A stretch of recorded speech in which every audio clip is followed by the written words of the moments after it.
Well, hello, my YouTube friends and family, and happy Halloween. Boo. So anyway, we are working on lot 45 today, and it is the romances still. These are Harlequin romances again today. So the first book we have is called Pink Sands by Wynne. It's Harlequin Romance 1794. Copyright is actually 1974, so that's pretty interesting, backwards and forwards. So this is the synopsis, which is what the book is about, and I will show you after what it looks like. There's some ink. That's what it looks like. It's real soft. You can tell it's been well read. So this is what it's about. Much as she enjoyed working for Sir Basil Harvester, Barbara had never intended to fall in love with his son Gregory. But then Sir Basil's glamorous goddaughter, Rena, and Barbara's former boyfriend, Rod, saw to it that nothing serious was going to come of the affair anyway. So there is book number 1. Book number 2 is called Spring Fever. It's by Kerry, Allyne. It is Harlequin Romance 2527. Its copyright is 1982.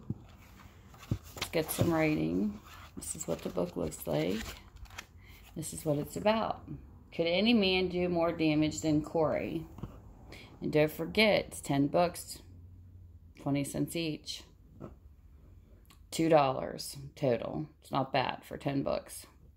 Even his own brother didn't want to see Corrie Taverner when he returned home. Dale Freeman learned he had callously shirked his responsibilities 8 years earlier, leaving the Queensland Gulf for greener pastures. Now he was back determined, it seemed to prove once again his reputation as a family black sheep.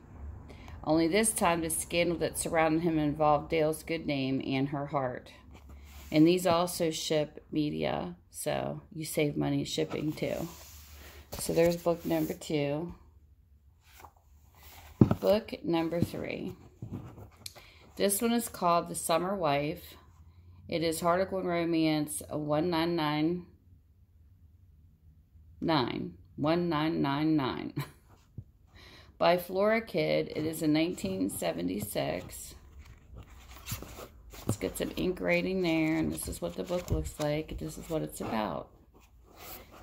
Deidre married Rory Mallon because he had temporarily lost his sight, and only a wife could help him finish the work he was doing. Soon she fell in love with him, but Deidre was plain, while all the other women in his life had been beautiful. What would happen when he recovered his sight? Well, that sounds like a really good book. She's pretty, at least on the cover. Oh, women that underestimate themselves.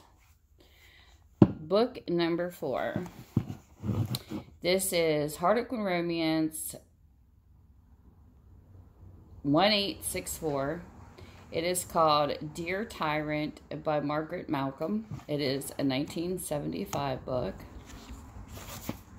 Looks like it's got white out or something in it right there. And this is what it looks like and what it's about. I shall wear demure gray dresses with neat white collars, no makeup of course, and good sensible shoes. I shall smile all the time, the sort of earnest, unmeaning smile that makes other people simply furious, and I shall say, yes, Mr. Imray, and no, Mr. Imray, and be an old maid forever. That was Vicky Pallen's forecast of her life in the household of the grave-faced solicitor who had taken responsibility for her on her father's death. But time was too slow, and she had been too ready to be pessimistic. So there is your book 4. Book number 5. This one here is called Smuggled Love by Doris E. Smith. It is Harlequin Romance 1992. And then we have 1976 is the date. Look at the writing and the aging. Woo, this is a soft book too. This is what it looks like. This is what the book's about. Martin Trelawney insisted on telling Judith that her feelings for his cousin Hugh were only brotherly, based on habit rather than mature love. She should put Hugh out of her mind, he said, but suppose she fell in love with someone else, someone who didn't want her. So it sounds like a decent book. There's book number 5. Then we have book number 6. Island for Dreams by Katrina Britt. This is Harlequin Romance 2371, and this is a 1980 copyright. Let's get some ink there, some ink there. This is what the book looks like. And this is what it's about. Could she fulfill such a condition? Only when she arrived on the island did Nora learn the part of her inheritance from Uncle Jake depended on her marrying Manx man. There was no lack of candidates. Even it was suggested Johnny Caesar, who inherited the estate's money if Nora failed to comply. Unfortunately, Juan Creegreen was the one who attracted her most. He seemed to have no visible means of support and was a confirmed bachelor. So there's number 6. Book number 7. We have Kowhai Country by Gloria Bevan. This is Harlequin Romance 2278, and it is a 1979. I think it's laid out. That's what it looks like. This is what it's about. Janie had to find herself a new dream. Janie had had such high hopes, new zeal, and meant a new life with her aunt for her and her young brother. Sadly, on arrival, she learned she'd be on her own. No wonder she jumped at the school supervisor's job on a Hunter's brother's sprawling ranch. But Andrew Hunter was skeptical. Janie was too young, too attractive. Janie fumed. He mistrusted her because he'd been hurt by someone she resembled. She'd show him, if only she could control her treacherous feelings. So there's number 7. Book number 8. Hostile Engagement. This is by Jessica Steele. It is Harlequin Romance 2302. It is copyrighted for 1979. Got rating in it. That's what the book looks like. This is what it's about. Why should she agree to this crazy scheme? Lucy thought it would be a simple matter. Somehow Judd Hemming was possession of her mother's antique ring that her brother had lost. Lucy would explain and Judd would give it back. Only it didn't work out like that. Judd Hemming had bought the ring, paid a good price for it. He refused to simply hand it over. Instead, he wanted Lucy to agree to a 3-month engagement by which he said the ring would be hers free and clear, but could she trust him? So there is book number 8.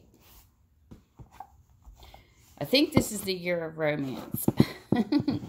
Book number 9. We have Wildcat.